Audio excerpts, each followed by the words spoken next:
নমস্কার বন্ধুরা, cooking talking এর সকল দর্শক বন্ধুদের জানাই স্বাগত।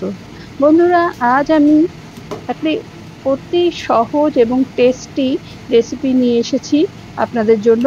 সেটি হলো ডালিয়ার নিরামিষি খিচুড়ি। তো চলুন দেখে নেওয়া যাক কিভাবে এই ডালিয়ার নিরামিষি সুস্বাদু খিচুড়ি আমি বানিয়েছি, যেটা আমরা সাধারণত পুজো পার্বণ বা কোনো উপোসের সময় খেয়ে থাকি। তো চলুন দেখে নেওয়া যাক কি কি উপকরণ নিয়েছি। আমি প্রথমে দেখাচ্ছি মুগ ডাল আর ডালিয়া। এখানে আমি যেহেতু লাইট খিচুড়ি বানাবো, সেক্ষেত্রে যতটা ডালিয়া নিয়েছি তার হাফ মুগ ডাল নিয়েছি। আর দেখুন, এই গাজর, আলু, বিনস আর ফ্রোজেন পিস, যেটা ফ্রিজে মটরশুঁটি শীতকালে স্টোর করে রেখেছিলাম, সেটা নিয়েছি। এই কয়েকটি উপকরণ দিয়েই আমি ডালিয়ার খিচুড়ি তৈরি করব। ডালিয়াগুলো প্রথমে শুকনো কড়াতে ভালো করে কিছুক্ষণ ধরে, প্রায় 5 মিনিট ধরে এটা অবশ্যই লো ফ্লেমে ভেজে নিতে হবে। দেখুন, কালারটা খুব সুন্দর এসেছে এবং এই সময় গন্ধটাও খুব সুন্দর আসে। এবার ডালিয়াটা জলে ভিজিয়ে রাখবো। প্রথমে ধুয়ে তারপর ভিজিয়ে রাখবো। ভালো করে জল দিয়ে ধুয়ে নিতে হবে। আপনারা ডালিয়া যতটা পরিমাণে নিয়েছি ততটা পরিমাণে ডালও নিতে পারেন, তাতে একটু হেভিও হয়। দেখুন, আমি মুগ ডালটাও ভেজে নিচ্ছি, একটু ভেজে নিয়ে এটাও ভিজিয়ে রাখবো। এরপরে কড়াইতে নিয়ে নিলাম সর্ষের তেল, নিয়ে কেটে রাখা আলুগুলো দিয়ে দিলাম। এটা একটু নুন আর হলুদ দিয়ে ভেজে নেব, সেদ্ধ করব না, হাই স্পিডেই ভেজে নেব এই আলুগুলো। আস্তে আস্তে সব সবজিগুলো একে একে আমি ভেজে নেব, সেই জন্য একটু তেল বেশি রেখেছি। পুরো এই তেলের মধ্যেই রান্নাটা হবে। এবার দিয়ে দিলাম কেটে রাখা গাজর। গাজরটাও একটু তেলে নেড়ে নেব। এগুলো খুব যে ফ্রাই করতে হবে বা ডিপ করে ফ্রাই করতে হবে তা না, যেহেতু রান্নাটা খুবই লাইট, হ্যাঁ, সেই জন্য এটা হালকা করেই ভেজে নেব। এবার দিয়ে দিলাম বিনসটাও এইভাবে হালকা করে নেড়ে নিয়ে তারপরে আমি পিসটা দিয়ে দিলাম, মটরশুঁটিটা দিয়ে দিলাম, দিয়ে ভেজে এবার এতে ধুয়ে রেখেছিলাম ডালিয়াটা, সেটা দিয়ে দিলাম।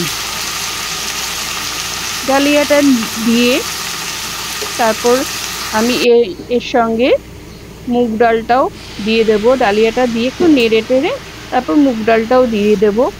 এগুলো সব ভাজাই আছে, এবার তেলে একটু নেড়ে নিতে হবে ভালো করে। খুবই ইজি রেসিপিটা, বেশি এই ভাজতে যতটুকু সময় লাগছে, নাহলে খুব বেশি সময় লাগে না। এবার টমেটো দুটো কেটে রেখেছিলাম, সেই টমেটোগুলো দিয়ে একটু নেড়ে চেড়ে নিলাম। এবার একটু আদা দিয়ে দেবো। আদা দিয়ে সেটাকে ভালো করে নেড়ে চেড়ে নেব।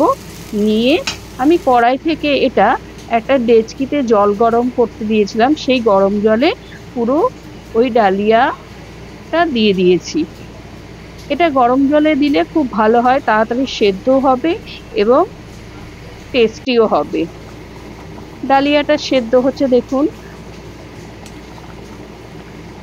এবার হাফ সেদ্ধ হয়ে গেছে, নুন দিয়ে দিয়েছি কিছুটা, আর একটু নুন দিয়ে দিলাম।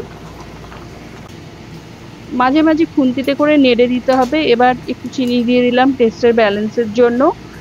আর বন্ধুরা, আপনারা নিরামিষের দিন সকালেও এইভাবে ডালিয়ার খিচুড়ি টিফিনেও খেতে পারেন, কিংবা লাঞ্চেও খেতে পারেন, ডিনারেও খেতে পারেন।